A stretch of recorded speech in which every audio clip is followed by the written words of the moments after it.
hari ini kita bertemu lagi untuk membahas materi tentang layanan kesehatan bagi ibu hamil.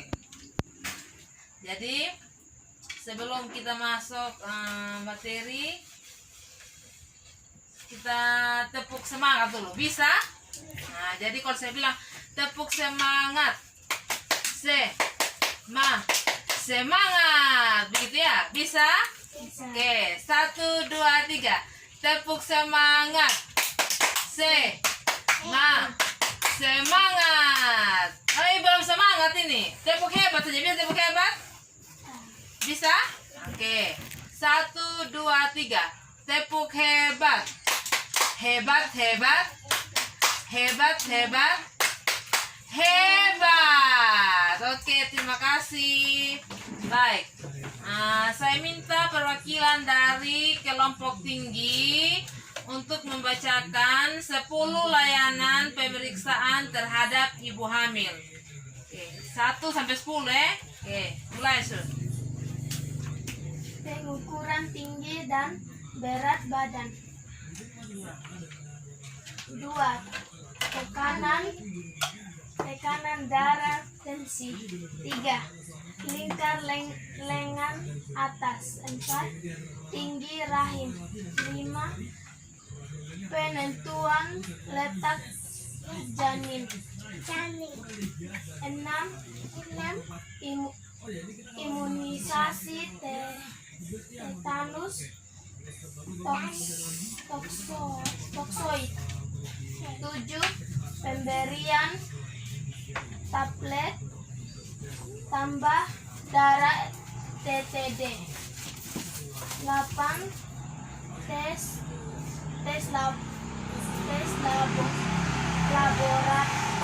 laboratorium. 9. Penjelasan bidang. 10. Pengobatan bila diperlukan.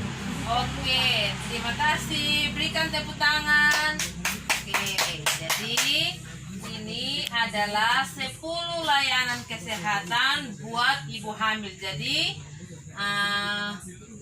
biasa kalau kita mama ya pasti ya mama yang ini yang hamil ya. Jadi yang pertama itu yang perlu kita lakukan semasa kita hamil, yang pertama pengukuran tinggi dan berat badan. Jadi kita harus tahu sesuai tidak kita punya berat badan dengan kita punya umur kehamilan.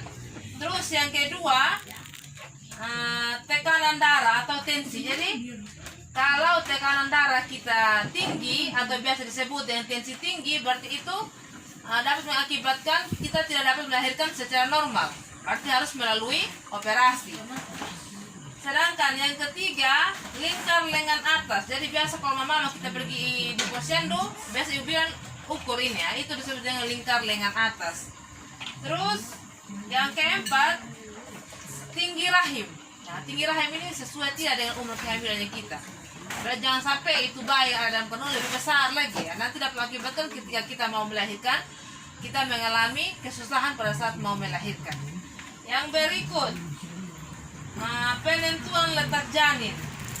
Jadi janin letaknya sudah bagus tidak?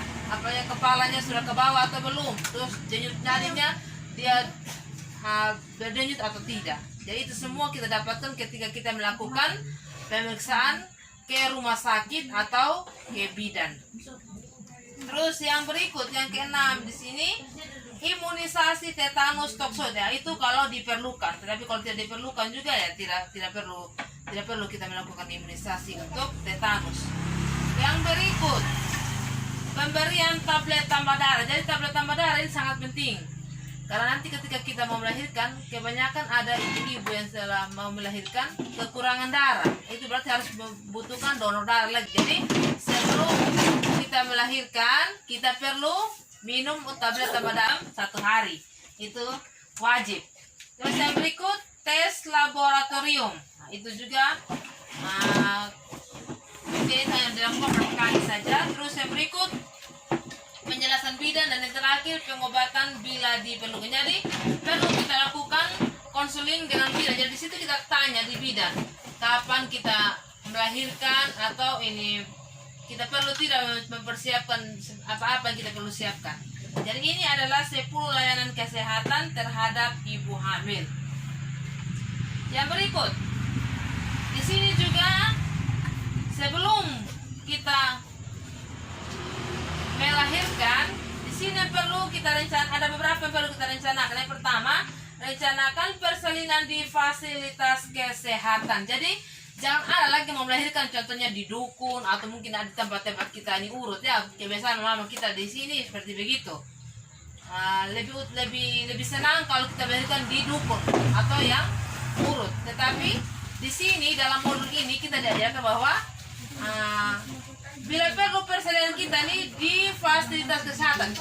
Fasilitas kesehatan contoh apa saja, rumah atau di bidan, itu adalah fasilitas kesehatan. Yang berikut, tanyakan tanggal perkiraan persalinan. Jadi kita tanya, persalinan itu apakah tanggal berapa atau tanggal berapa. Jadi semua itu kasih bidan tahu.